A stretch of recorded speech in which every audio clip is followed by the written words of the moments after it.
जनमत की पुकार में आपका स्वागत है। सीज फायर पर पवन खेरा ने पूछे बीजेपी से तीखे सवाल। डोनाल्ड ट्रंप के सीज फायर वाले बयानों को आधार बनाते हुए कांग्रेस पार्टी लगातार बीजेपी पर हमला बोल रही है।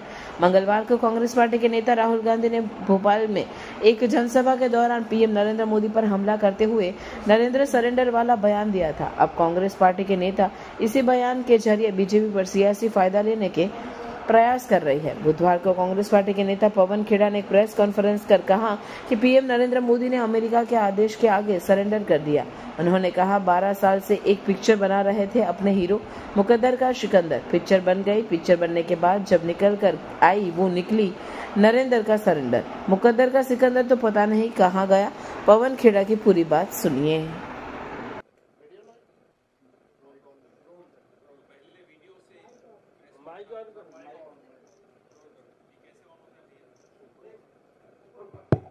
पहले वीडियो से इस प्रेस वार्ता की शुरुआत करेंगे। मैं अपने सहयोगियों को कहूंगा कि वो वीडियो एक बार चला दें।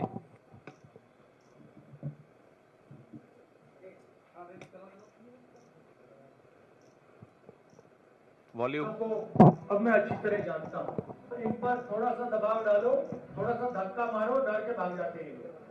जैसे उधर से ट्रंप ने एक इशारा किया, फोन उठाया, कहा मोदी जी क्या कर रहे हो? नरेंद्र सरेंडर। और जी हजूर करके नरेंद्र मोदी जी ने ट्रंप के इशारे का पालन किया। आपको एक समय याद होगा जब फोन कॉल नहीं आया था, 7th फ्लीट आई थी, 71 की लड़ाई में 7th फ्लीट आई थी, हथियार आए थे, एयरक्राफ्ट कैरियर आया था। इंदिरा गांधी जी ने कहा मुझे कुछ जो करना है मैं करूंगी। ये फर्क है, इनका कैरेक्टर है। ये सारे के सारे ऐसे हैं। आजादी के समय से सरेंडर वाली चिट्ठी लिखने की आदत है। 1 सेकंड में थोड़ा सा दबाव पड़े, भैया ये लो। हाँ, तो ये इनका कैरेक्टर है। धन्यवाद। तो आपने देखा जो हमारे बेचारे भक्तजन हैं पिछले 11 साल से एक पिक्चर बना रहे थे अपने हीरो पे, मुकद्दर का सिकंदर। पिक्चर बन गई। पिक्चर बनने के बाद जब निकल कर आई वो निकली नरेंद्र का सरेंडर। मुकद्दर का सिकंदर तो पता नहीं कहां गया। और नरेंद्र का सरेंडर जो आप बार बार देखते हैं, भक्तों को अब जाकर दिख रहा है। कई भक्त अब बेचारे हताश भी हो गए, निराश भी हो गए, सोशल मीडिया से दूर भी हो गए, व्हाट्सएप में ग्रुप छोड़ रहे हैं। हमें समझ में आता है उनका दर्द। देखिए, बहादुरी जो होती है ना, इंसान के चरित्र में होती है। उसका कोई इंजेक्शन नहीं होता। कोई दवाई का डोज ले लिया, बूस्टर शॉट ले लिया, ये सब नहीं चलता। बहादुरी तो अगर है तो है, नहीं है तो नहीं। तो ये भक्तों के सरेंडर में बहादुरी बिल्कुल नहीं दिखेगी। कायरता का इतिहास इनका अपना, खुद इनके संगठन का खुद। जब इतिहास ही कायरता का है और ऐसा व्यक्ति अगर देश की बागडोर संभालता है तो देश का भविष्य खतरे में पड़ता है। वर्तमान में आपको सामने दिख रहा है। 10 मई की दोपहर को जब हमारी बहादुर सेना ने पाकिस्तान की गर्दन दबोच ली थी, हावी हो गई थी, अचानक फोन आता है ट्रंप साहब का, जैसा भी आपने राहुल जी को सुना। और फोन आकर बोला जाता है, नरेंद्र जी सरेंडर कर लीजिए। कड़क आवाज में बोला होगा, ये हमें पूरा भरोसा है। और यहां से भाई साहब जो हैं मिमियाते हुए सरेंडर कर गए। एक बार में निर्णय हो जाता कश्मीर का भी। पाकिस्तान घुटनों पर था, घुटनों से भी आगे हो जाता और ज्यादा पूरा नतमस्तक हो जाता। लेकिन फोन आ गया। और साहब को जब वहां से फोन आ जाए तो आप समझ सकते हैं कि हम तो वो सोच रहे हैं कि उनकी बॉडी लैंग्वेज, क्योंकि आजकल सोशल मीडिया पे बॉडी लैंग्वेज एक्सपर्ट्स भी बहुत हैं, उस वक्त बॉडी लैंग्वेज क्या रही होगी जब डोनाल्ड ट्रंप का फोन आया हो। पिछले 22 दिनों में अमेरिकी राष्ट्रपति 11-12 बार, अब तो हमने गिनना बंद कर दिया, लेकिन 11 बार से भी ऊपर, 1 दर्जन समझ लीजिए, बार कह चुके हैं कि मैंने व्यापार की धमकी देकर सीज फायर करवाया। ये नहीं बोला उन्होंने कि मैंने प्यार से बोला, प्यार की भाषा इस्तेमाल की, व्यापार की भाषा इस्तेमाल की। मोदी जी का किसी ने अगर जवाब सुना हो तो बता दीजिए। कहीं कहीं आपने, आजकल तो बड़ा रोड शो कर रहे हैं, अपनी नसें दिखाते हुए सिंदूर सिंदूर सिंदूर, कहीं आपको दिखा हो नरेंद्र मोदी ने कहीं जवाब दिया हो डोनाल्ड ट्रंप को? आंख उठाकर नहीं सुनाई देगा आपको। क्यों? क्योंकि नाम नरेंद्र, काम सरेंडर। ये हकीकत है इस व्यक्ति की जो पिछले 11 साल से इस देश की बागडोर संभाले हुए। 1 महीना हुआ से ज्यादा ही हो गया, हम लगातार ये सवाल पूछ रहे हैं साहब, देश के आत्मसम्मान के साथ ये सौदा क्यों? हम पूछ रहे हैं पहलगाम के आतंकियों का क्या हुआ? हम पूछ रहे हैं सीजफायर किन शर्तों पर हुआ? हम पूछ रहे हैं कहां है हाफिज सईद, अजहर मसूद, दाऊद इब्राहिम, अनेक ऐसे आतंकी, पहलगाम के आतंकी। पहले ये वही ग्रुप है, एजेंसियों की द्वारा जो जानकारी मिलती रहती है हम सबको, आप सबको, ये वही ग्रुप है जो पहले ऐसे कई आतंकी हमले 4 बार तो कर ही चुका है। पुंछ में, गांडरबल में और भी कई जगह, गुलमर्ग में। तो उस समूह का क्या हुआ? आतंकी समूह का आपने सीजफायर तो बड़े दौड़ कर दिया। ये जो महीने भर से जवाब की जगह, माफ कीजिएगा, सस्ते डायलॉग मिल रहे हैं, ये रैलियों का प्रेम चोपड़ा, हम ये पूछते हैं इनसे कि भाई रैलियों का प्रेम चोपड़ा डोनाल्ड ट्रंप के आगे क्यों रो पड़ा? क्यों नहीं जवाब देते? चलिए, डोनाल्ड ट्रंप को देने की हिम्मत नहीं है, हम सब आपसे सवाल पूछ रहे हैं, नहीं जवाब देंगे। सवाल पूछने वाला पाकिस्तान की भाषा में बात कर रहा है। सवाल पूछने वाला विपक्ष इस देश के टैक्स पेयर की बिहाफ पे, उसकी तरफ से, उसके मन की बात आप तक पहुंचा रहा है। यह सवाल इस देश के टैक्स पेयर के मन में है, जो आपके सैकड़ों विदेशी दौरों का पैसा देता है, जो हथियार जो आप खरीदते हैं उसका पैसा देता है।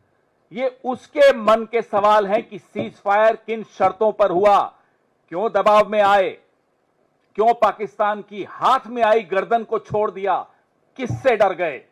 और नरेंद्र मोदी प्रधानमंत्री हो सकते हैं, प्रधानमंत्री देश नहीं होता है, वो देश का प्रधानमंत्री हो सकता है, देश का सेवक हो सकता है, लेकिन भारत देश का नाम अलग अलग है। जम्बू द्वीप भी है, हिंदुस्तान भी है, भारत भी है, इंडिया भी है, आर्यवर्त भी है, नरेंद्र मोदी नहीं है और न कभी हो सकता है। इसलिए जो ये कहता है कि नरेंद्र मोदी को सरेंडर करने की बात कहना मतलब भारत को सरेंडर करना, वो आंख और कान खोलकर सुन ले और देख ले। ये देश 140 करोड़ भारतवासियों का है, सबका उतना ही है जितना नरेंद्र मोदी का है। तो ये मत सोच लीजिएगा कि Narendra Modi is India and India is Narendra Modi, ये गलत है। आप इनके 10 साल का कार्यकाल देख लीजिए, take a look at the 11 years of his tenure. हमेशा सरेंडर करते हुए दिखेंगे, बड़ी बड़ी बातें, काला धन सरेंडर, फिर बड़ी बड़ी बातें, बेरोजगारी खत्म कर देंगे सरेंडर, किसानों की आय दुगनी कर देंगे सरेंडर, चीन को लाल आंख दिखाएंगे। अब चीन पर तो क्या ही बताएं आपको, चीन के बारे में तो ये इनकी हालत हो जाती है कि मुंह खुलता नहीं है चीन के लिए, और जब मुंह खुलता है तो क्लीन चिट देते हैं। अभी पिछले हफ्ते चीन पर साहब बोल रहे थे, नाम नहीं लिया चीन का, चीन का नाम लेने में इतना डरते हैं कि अपने ही देश के एक बहुत बड़े भूभाग की बेइज्जती कर देते हैं, क्योंकि एक शब्द नहीं बोल पा रहे चीन। कहते हैं कि गणेश जी की आंखें छोटी होती हैं, खुल नहीं पाती। अरे साहब, इस देश का पूरा नॉर्थ ईस्ट में आंखें छोटी होती हैं, आप उन्हें चिढ़ा रहे हैं, आप उनका अपमान कर रहे हैं, गणेश जी का भी अपमान कर रहे हैं। बोलिए ना, चीन से बने हुए माल को नहीं लेना है। देश के प्रधानमंत्री की इतनी हिम्मत नहीं है कि चीन का नाम ले सके। कह रहे गणेश जी की आंखें छोटी होती हैं, खुलती नहीं है। अरे, और देश के प्रधानमंत्री क्या रैलियों में आह्वान करेंगे? स्वदेशी की मूवमेंट हमारी पार्टी ने कब चलाई थी? जब अंग्रेजों का राज था, तब हम नीतियां नहीं बना पाते थे, इसलिए हमने स्वदेशी का पूरा आह्वान किया, विदेशी माल जलाया गांधी जी के नेतृत्व में। इनकी पार्टी ने, इनकी जो विचारधारा वाले लोग हैं, इन्होंने नहीं किया। मैं कांग्रेस की बात कर रहा हूं। अब तो आप प्रधानमंत्री हैं, अब भी आप आह्वान कर रहे हैं। हिम्मत दिखाइए, नीति बनाइए, सरेंडर मत कीजिए, नरेंद्र बनिए, सरेंडर मत बनिए। नीति बनाइए कि साहब चीन का माल नहीं आएगा हिंदुस्तान में, तब तो हमको समझ में आएगा कि साहब आप में कुछ थोड़ा बहुत गुण है। हाँ, हमें पूरा भरोसा है कि है नहीं, क्योंकि अब तो 11 साल हो गए।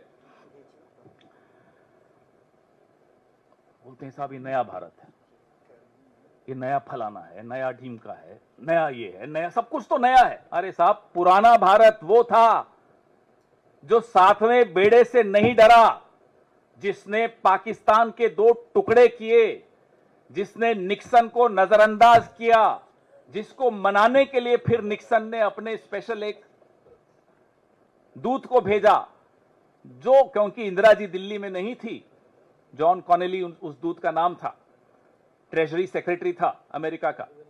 इंदिरा जी दिल्ली में नहीं थी, तो वो शिमला गया उनसे मिलने, क्योंकि निक्सन रूठे हुए भारत को मनाना चाहता था।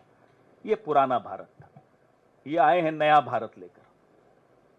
तो भारत को आप बख्श दीजिए साहब, आपकी कायरता से भारत को बख्श दीजिए। भारत बड़ा आपका ऋणी रहेगा, क्योंकि आपकी कायरता इस देश की नौजवान पीढ़ी को क्या सिखाकर जा रही है?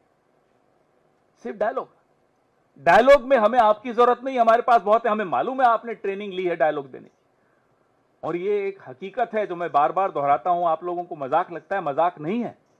उस आदमी को फिर सांसद भी बनाया एक टर्म के लिए, जिससे ट्रेनिंग ली थी। आप नाम जानते हैं, परेश रावल। उसी से ट्रेनिंग लेते थे ये साहब, कई कई घंटों गुजरात में ट्रेनिंग का सेशंस चलते थे। मुझे मालूम है किसके फार्म हाउस पे चलते थे। चलिए वो छोड़िए, आप देश के प्रधानमंत्री हैं, फिर आप नया भारत मत करिएगा। अब विदेश नीति, सरेंडर नीति, देश के अंदर सारी नीतियां ट्रोल्स चलाते हैं, और देश के बाहर की जो नीतियां सरकार में जो बनाई जा रही हैं, वो एक व्यक्ति जो सरेंडर करके बैठा है वो चलाता है। बांग्लादेश पड़ोस में है, भारत की सीमा से 12 किलोमीटर दूर बांग्लादेश में एक पुराना खंडहर एयरबेस, अब उसको चीन अपग्रेड कर रहा है, मॉडर्नाइज कर रहा है, उसका रिपेयर कर रहा है, भारत की सीमा से 12 किलोमीटर दूर। ये अभी इसी हफ्ते की डेवलपमेंट, ये अभी 2-3 दिन पहले की खबर है। ये विदेश नीति आपकी है कि संकट की घड़ी में एक भी देश, मैं दोहराता हूं, एक भी देश आपकी सुर में सुर मिलाकर पाकिस्तान को आतंकी देश नहीं करार कर पाया। आप नहीं कर पाए। जब ऑपरेशन सिंदूर आपने लॉन्च किया, एक भी देश, मैं फिर दोहरा रहा हूं, एक भी देश आपके साथ नहीं खड़ा था। वहां तुर्की खड़ा था, चीन खड़ा था, अजरबैजान खड़ा था, लगातार प्रस्ताव आ रहे थे। ऑपरेशन सिंदूर के पश्चात कुवैत ने वीजा रेस्ट्रिक्शन हटा दी पाकिस्तान पर से। कुवैत में 21% आबादी भारतीयों की है। कुवैत का जो लेबर फोर्स है, श्रमिक जो हैं, 30% श्रमिक कुवैत के भारत के हैं। अब ऑपरेशन सिंदूर के बाद डोनाल्ड ट्रंप ने जब भारत और पाकिस्तान को हाइफनेट कर दिया, उसके बाद कुवैत और पाकिस्तान एमओयू साइन कर रहा है लेबर पे, श्रमिकों पे। ये हमारे यहां के श्रमिकों की हालत होने वाली है। ये है सरेंडर नीति। इसीलिए कहते हैं नाम नरेंद्र, काम सरेंडर।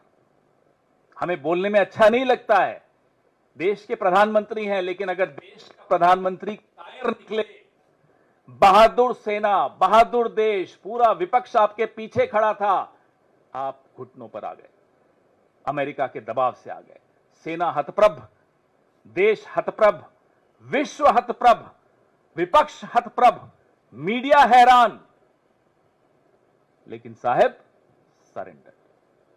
इसीलिए कहते हैं नाम नरेंद्र, काम सरेंडर। बांग्लादेश का मैंने आपको उदाहरण दिया, चीन का उदाहरण दिया। आप नेपाल में आप लोग पास में ही है, जाते भी होंगे, गए भी होंगे पिछले 2-3 साल में। टैक्सी वालों से बात करके देखिए, सरकार के किसी अफसर से बात करके देखिए, किसी भी पार्टी के नेता से बात करके देखिए। आप ही में से कई लोग मुझे भी आकर बताते हैं, मैं तो बहुत सालों से नहीं गया। जो एंटी इंडिया सेंटिमेंट है नेपाल में, 10 साल पहले नहीं था। नेपाल में जब इतना भारी भूकंप आया, और हमारे मोदी जी कहते हैं कि वो भूकंप की जानकारी उन्होंने नेपाल को दी थी आने के बाद, मतलब उसके बाद भारत ने वहां बहुत सहायता की। लेकिन नेपाल आज चीन से इतना समीप आ चुका है। अब ये बताइए, सरेंडर नीति आपकी नहीं है तो क्या है? जो कॉरिडोर की बात हो रही है लगातार, जो पाकिस्तान के साथ, कई और देशों के साथ चीन मिलकर कॉरिडोर जो बना रहा है, आप क्या कर पाए उसका? आप आईएमएफ का लोन रुकवा पाए तो बताइए। अभी मैं आपको एक और बताता हूं, वो क्रिएटिव चलाइए। अभी कुछ दिन पहले का मैं आपको 1 जून का फोटो दिखाता हूं आपको, बड़ी इसमें, ये 1 जून को प्रधानमंत्री जी मिल रहे हैं Asian development bank mister Masato Kanda से। ये 1 जून का। 3 जून को एडीबी $800 मिलियन पाकिस्तान को दे रहा है। ये अभी कल की बात है। ये 1 जून फोटो देखिए, नतमस्तक हाथ जोड़कर बैठे हैं, और 3 जून को देखिए क्या हो रहा है। अब बताइए, नरेंद्र सरेंडर नहीं है तो क्या है? और ये फोटो देख करके आपको लगता है भारत ऐसा कभी कर सकता है? भारत का कोई और प्रधानमंत्री कभी ऐसा कर सकता है? नहीं कर सकता। यह स्थिति हमारे देश की एक कायर प्रधानमंत्री ने बना दी। आप के साथ एक और नवरत्न है आपके कैबिनेट में, क्या नाम है, पराजय शंकर। अब पराजय शंकर चुप हैं बहुत दिनों से। पराजय शंकर चुप इसलिए हैं कि बेचारों को बोला जाता है अभी आप जवाब दो, फिर जवाब देते हैं तो ट्रोल हो जाते हैं।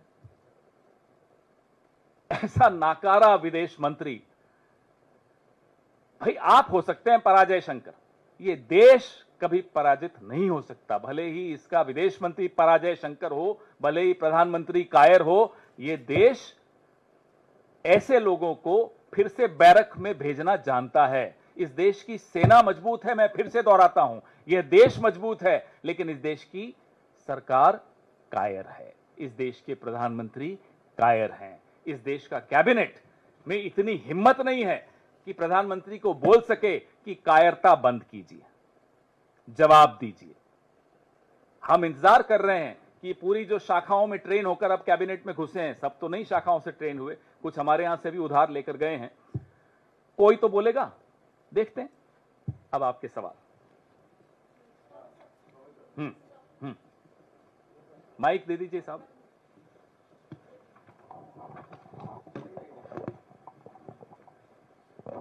पवन सर, इसमें पानी नहीं है क्या? है, उधर से 24 से मंगवा ले। हाँ जी पवन सर, सुधांशु त्रिवेदी का बयान आया है जिसमें उन्होंने कहा है कि राहुल गांधी ने नरेंद्र सरेंडर कहकर भारतीय सेना का अपमान किया है और सरेंडर शब्द का इस्तेमाल पाकिस्तान तक ने अभी तक नहीं किया है। अब मैं अभी नहीं मालूम था मुझे नहीं मालूम था कि उन्होंने क्या कहा भाजपा के नेता ने, लेकिन मैंने अपनी प्रेस वार्ता में आपको कहा, नरेंद्र मोदी का मतलब भारत नहीं हो सकता, नरेंद्र मोदी का मतलब भारतीय सेना तो कतई नहीं हो सकता। भारतीय सेना, मैंने आपको 2-3 बार इस प्रेस वार्ता में कहा, हैरान, विपक्ष हैरान, देश हैरान, पूरा विश्व हैरान है कि साहब ये अचानक क्या हुआ कि गर्दन में आया हुआ हाथ, पाकिस्तान की जो गर्दन आ गई थी वो छोड़ दी, गर्दन आ चुकी थी हाथ में और छोड़ दी। तो एक ही आदमी कर सकता है। फोन आया अमेरिका से, नरेंद्र मोदी चित्त हो गए। घर में शेर बनते हैं, तो जो घर में शेर बनता है, अब तो खैर घर में भी नहीं बनता। उसकी स्थिति देखिए, और फिर देश के पीछे छिप जाएंगे, देश की सेना के पीछे छिप जाएंगे। साहब ये नहीं चलने वाला। अब सीधे सीधे जवाब दीजिए, क्योंकि देश के मन की बात यह है कि सीजफायर क्यों हुआ। देश के मन की बात है सीजफायर की घोषणा डोनाल्ड ट्रंप ने क्यों की। देश के मन की बात है कि व्यापार का डर दिखाकर आपसे ऑपरेशन सिंदूर क्यों रुकवाया गया और आप क्यों मान गए। ये देश के मन के सवाल हैं। उसी देश के जिसके पीछे अभी आपके बीजेपी के प्रवक्ता जो आपने जिनका नाम लिया, वो छिप के बोल रहे हैं साहब देश का अपमान हो गया। देश का कोई अपमान नहीं। देश का अपमान तो उस दिन हुआ जिस दिन डोनाल्ड ट्रंप ने घोषणा की सीजफायर की। उससे बड़ा अपमान क्या हो सकता है। देश का अपमान उस दिन हुआ जिस दिन इंडिया और पाकिस्तान को हाइफेनेट कर दिया डोनाल्ड ट्रंप ने। डोनाल्ड ट्रंप ने तो किया ही किया, कुवैत तक ने कर दिया। देश का अपमान उस दिन हुआ जिस दिन डोनाल्ड ट्रंप ने कहा कि मैं कश्मीर में मध्यस्थता करूंगा। कश्मीर का एक तरह से इस मुद्दे का अंतर्राष्ट्रीयकरण कर दिया और आप चुप रहे। यह होता है देश का अपमान। देश का अपमान पिछले 22 दिनों में आपकी इस मुद्दे पर चुप्पी है। इसलिए देश की बात मत कीजिए। मैंने आपको भारत के सारे नाम गिना दिए, वापस गिना देता हूं। आर्यव्रत, भारत, हिंदुस्तान, इंडिया, जम्बूद्वीप, इसमें नरेंद्र नहीं है।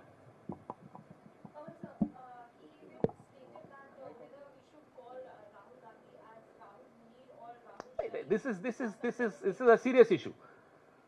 Please ask them not to reduce it to such petty cartoongiri. This is a very serious issue. Countries' honor, credibility, which we have earned, successive governments have earned over the last 7.5 decades, is getting lost because of one man's cowardice. So jokes can't be a response. They have to also pull up their socks and come up with something very substantial as a response. They have to respond to all the questions that the taxpayer of India wants to have the answers for. Why did you buckle under pressure of America and quickly agree to a ceasefire, especially when you had an upper hand over Pakistan thanks to the brave army of India, brave armed forces of India? So when you had an upper hand, why did you let it go? Why did you get afraid of America? So the country needs these answers. Why are you afraid of even uttering the word China? When you were last week, when the Prime Minister was exhorting the country that let's boycott foreign goods and just use Indian goods, he did not have the courage to utter the word China. And in the process of describing China and Chinese goods, he ended up insulting a lot of our fellow Indians, saying that, small eyes that can't open. That's not the way how a Prime Minister should talk about a large part of India.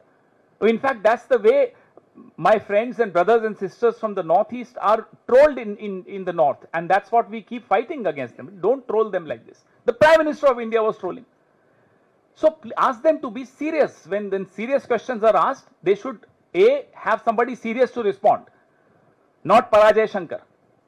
The Prime Minister himself must respond to these questions. And that's why we've been demanding a special session of Parliament. Sir मेरा सवाल है इधर से। पवन sir मेरे पास सवाल है। आप देश की बात कर रहे हैं, जिस कार्यक्रम की आप बात कर रहे हैं वहां पे राहुल गांधी ने कांग्रेस पार्टी के 3 अलग अलग घोड़ों का जिक्र किया। उन्होंने कहा कि पार्टी में कुछ लंगड़े घोड़े भी है। सर बीजेपी कह रही है कि पार्टी का इसी मुद्दे पर रही। माइक दीजिए इनको, उस पे बाद में कर लेंगे,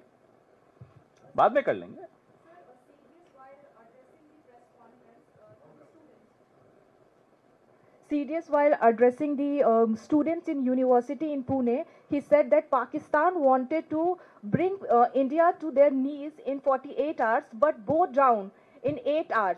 And they said that they wanted a ceasefire. How do you see a statement coming? The fact of the matter is that the armed forces had an upper hand. Pakistan would have lost much more. But these decisions are political decisions taken by the political leadership. And the political leadership, unfortunately, came under pressure. The issues raised by the President of the United States have to be responded by the Prime Minister of India. I'm sure you've understood what I'm saying. Pawan ji, Sudhanshu hello, थोड़ा पास में सुधांशु त्रिवेदी ये भी कह रहे हैं कि राहुल गांधी जिस तरह की बात कह रहे हैं इस पूरे मामले को लेकर, इंडिया अलायंस जो उनकी जो गठबंधन पार्टी है, उनके भी कई नेता उनकी इन बयानों से इत्तेफाक नहीं रखते हैं। उनकी अपनी ही गठबंधन के कई पार्टियां जो है वो उनसे इतर गठबंधन को, भारतीय जनता पार्टी में जो कैबिनेट के लोग हैं वो हैरान है कि प्रधानमंत्री को हो क्या गया। हमसे बोलते हैं, कई बार बात करते हैं, तो हम कहते हैं हो नहीं गया, ये हमेशा था, आपकी आंखें अब खुली हैं।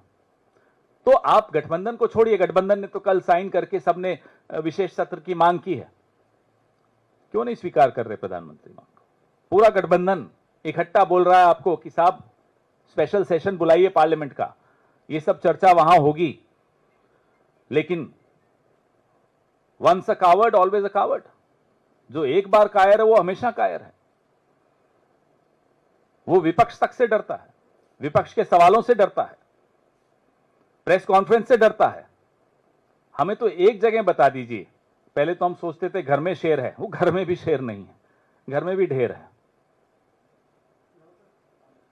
सर, मोहन यादव ने ये कहा है कि मोहन यादव मुख्यमंत्री जी, मोहन भागवत भी है, मोहन यादव भी है, बहुत सारे उन्होंने कहा है कि राहुल गांधी को इसको लेकर के माफी मांगनी चाहिए, ये काफी दुर्भाग्यपूर्ण है। अरे पहले कांग्रेस पार्टी इसको कीमत चुकाएगी। देश के प्रधानमंत्री देश की सेना से सबसे माफी मांगे, जिनको पूरी उम्मीद थी कि अगर सीजफायर नहीं होता तो भारत बहुत कुछ हासिल कर चुका होता। कई जगह शायद एक ऐसे समाधान मिल जाते भारत को, ऐसी समस्याओं का जो बहुत पेचीदा हैं।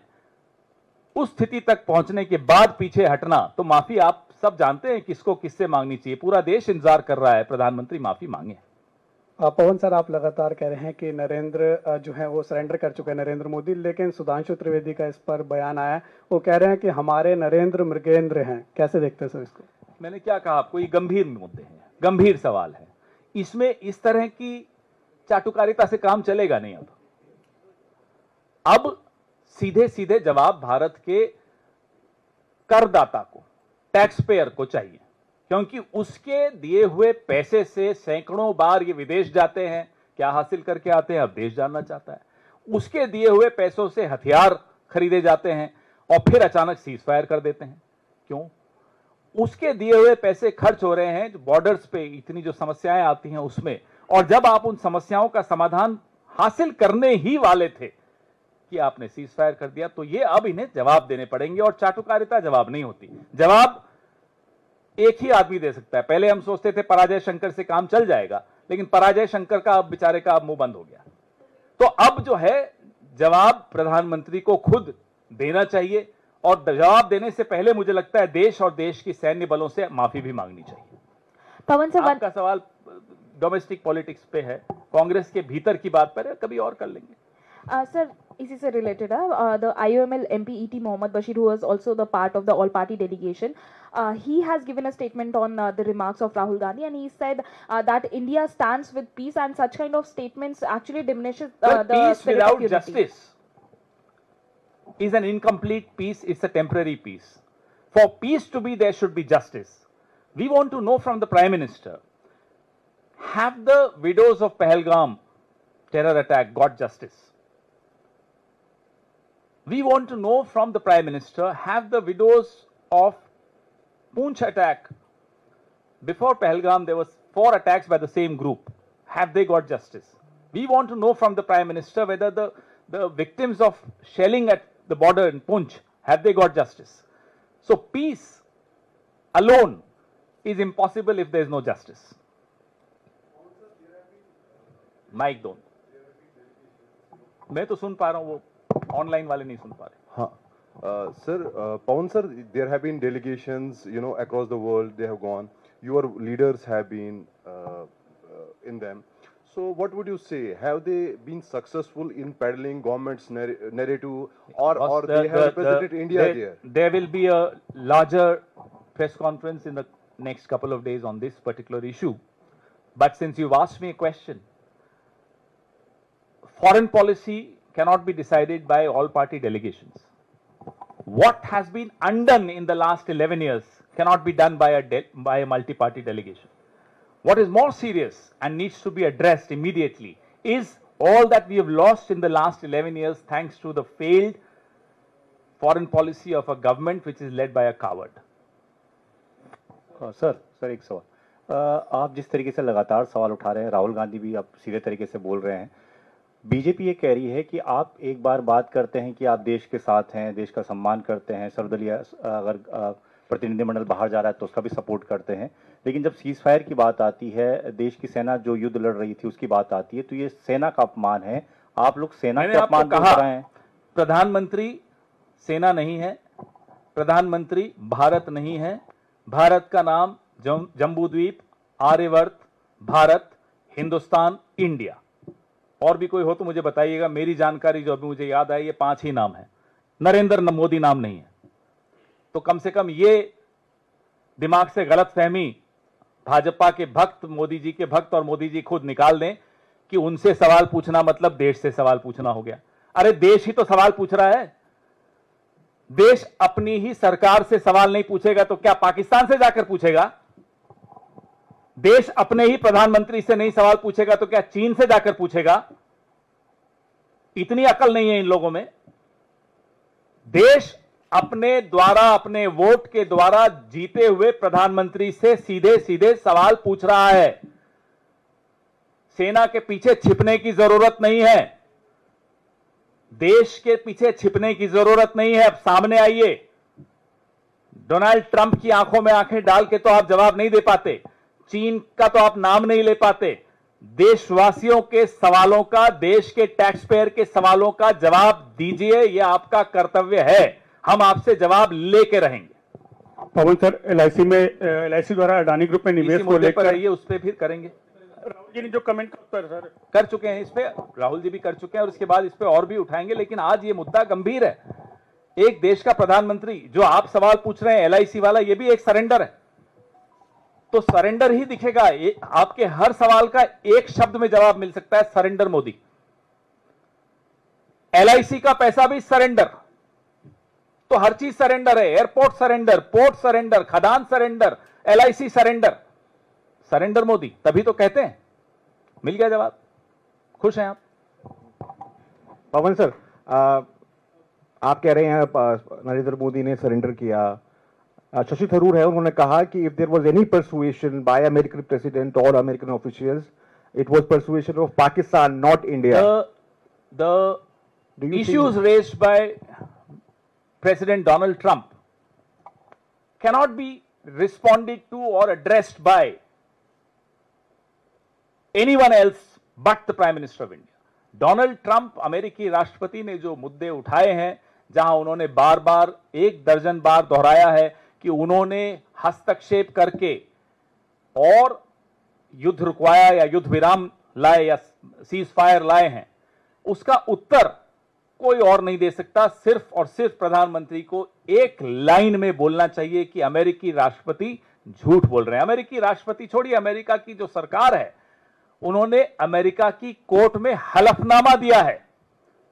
उस हलफनामे में लिखा है कि हमने भारत और पाकिस्तान के बीच व्यापार का मुद्दा उठाकर सीज फायर कराया। हलफनामा है, कोर्ट में दिया गया है। इसलिए यह जवाब कोई और नहीं दे सकता। यह जवाब खुद प्रधानमंत्री को एक लाइन में देना है कि अमेरिकी राष्ट्रपति झूठ बोल रहे हैं। हम उनके साथ होंगे, हम मान जाएंगे झूठ बोल रहे हैं। जी, हो गया? No 1-on-1। Thank you. अगर आपने हमारा अभी तक चैनल सब्सक्राइब नहीं किया है तो कृपया चैनल सब्सक्राइब कर लें, लाइक करें, शेयर करें, कमेंट करें। तो मिलते हैं फिर किसी और खबरों के साथ। नमस्कार।